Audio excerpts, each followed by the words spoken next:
Paris, 17वीं सदी का दौर।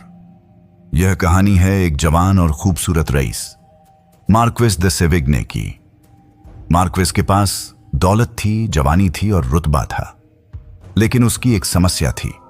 वह एक काउंटेस के प्यार में बुरी तरह पागल था। वह उस काउंटेस को अपना बनाना चाहता था। मार्क्वेस एक सच्चा इंसान था। उसे लगा कि प्यार पाने का सबसे अच्छा तरीका है ईमानदारी। उसने काउंटेस के सामने अपना दिल खोल दिया। वह हर वक्त उसके आगे पीछे घूमता, उसे बताता कि वह उसे कितना चाहता है और अपनी वफादारी के सबूत देता। लेकिन इसका नतीजा क्या हुआ? क्या काउंटेस इंप्रेस हुई?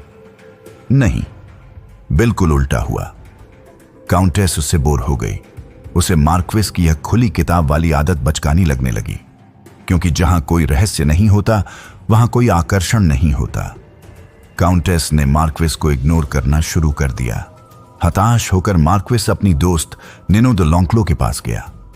निनो उस जमाने की सबसे मशहूर और चालाक महिला थी, जो इंसानी फितरत को बहुत गहराई से समझती थी। निनो ने मार्क्वेस की बात सुनी और हंस पड़ी। उन्होंने कहा, मेरे प्यारे दोस्त, तुम प्यार की दुनिया में वही गलती कर रहे हो जो लोग राजनीति में करते हैं। तुम अपने इरादे बहुत साफ दिखा रहे हो। जब शिकार को पता होता है कि शिकारी कहां है, तो वह भाग जाता है। मार्क्वेस ने पूछा, तो मैं क्या करूं? झूठ बोलूं? निनो ने उसे एक बहुत ही अजीब सलाह दी। उन्होंने कहा, नहीं, तुम्हें झूठ नहीं बोलना है। तुम्हें बस काउंटेस का ध्यान भटकाना है। अब से तुम काउंटेस के पीछे नहीं जाओगे। इसके बजाय तुम कल पार्टी में जाना और वहां मौजूद दूसरी औरतों के साथ खूब हंस हंस कर बातें करना। तुम काउंटेस को यह दिखाना कि अब तुम्हें उसमें कोई दिलचस्पी नहीं है। तुम दिखावा करो कि तुम किसी और के प्यार में पड़ रहे हो। मार्क्वेस ने ठीक वैसा ही किया। वह पार्टी में गया। उसने काउंटेस की तरफ देखा तक नहीं। वह दूसरी औरतों के साथ मजाक कर रहा था, उनके कानों में फुसफुसा रहा था। यह देखकर काउंटेस का दिमाग घूम गया। उसे जलन होने लगी। जो लड़का कल तक उसके पैरों में पड़ा था, आज उसे कोई और औरत कैसे मिल गई? काउंटेस का ईगो हर्ट हुआ। अब वह मार्क्वेस के बारे में सोचने लगी। वह कंफ्यूज्ड थी। उसे समझ नहीं आ रहा था कि मार्क्वेस के दिमाग में क्या चल रहा है, और इसी कंफ्यूजन ने मार्क्वेस को एक रहस्य बना दिया।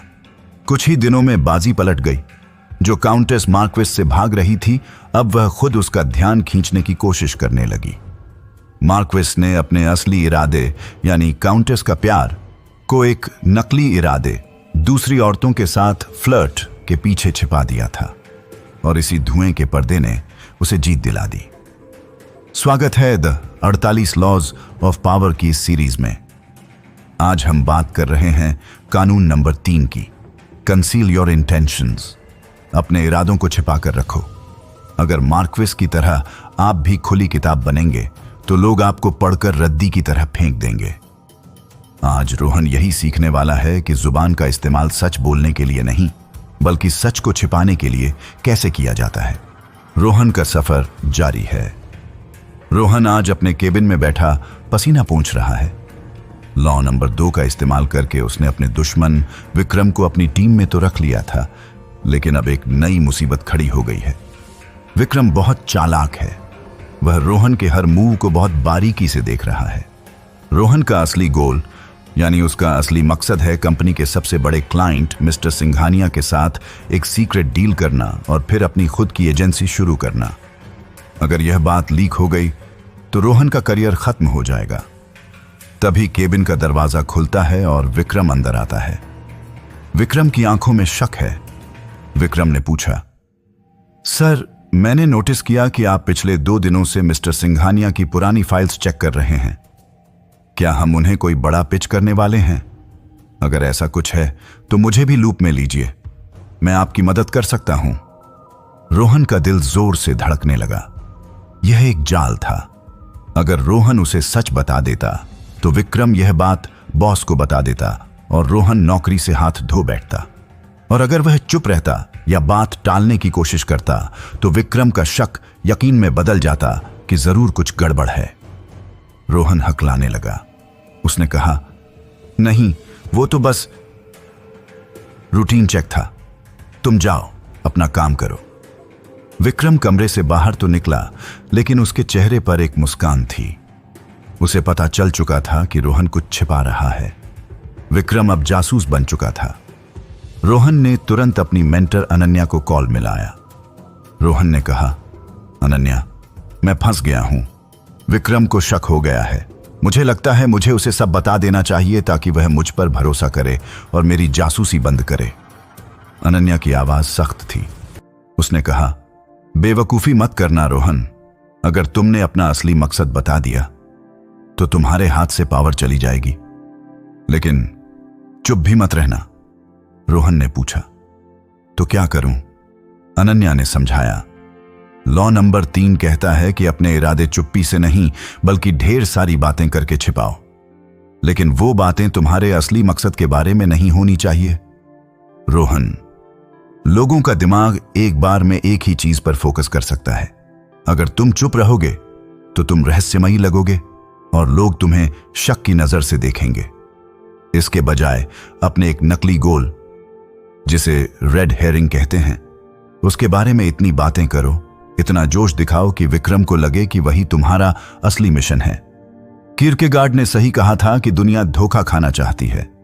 उन्हें एक चारा दो, विक्रम को किसी ऐसे प्रोजेक्ट में उलझा दो जो तुम्हारे लिए बेकार है लेकिन उसे लगे कि वह बहुत जरूरी है। इससे एक तीर से 3 शिकार होंगे। पहला, तुम फ्रेंडली और ओपन लगोगे। दूसरा, तुम्हारे असली इरादे छिपे रहेंगे। और तीसरा, तुम्हारा दुश्मन गलत दिशा में मेहनत करेगा और उसका समय बर्बाद होगा। रोहन को बात समझ आ गई। उसने तुरंत एक प्लान बनाया। अगली सुबह मीटिंग रूम में रोहन पूरी एनर्जी के साथ आया। उसने टेबल पर हाथ मारा और कहा, टीम सुनो, मैंने बहुत सोचा है। हमारा अगला बड़ा लक्ष्य सिंघानिया नहीं है, हमारा लक्ष्य है ऑपरेशन ग्रीन। रोहन ने पूरी टीम को बताया कि वह ऑफिस की कॉस्ट 20% कम करना चाहता है और इसे एक इको फ्रेंडली स्पेस बनाना चाहता है। उसने कहा कि यही उसका सपना है। रोहन ने 15 मिनट तक बचत और पर्यावरण पर भाषण दिया।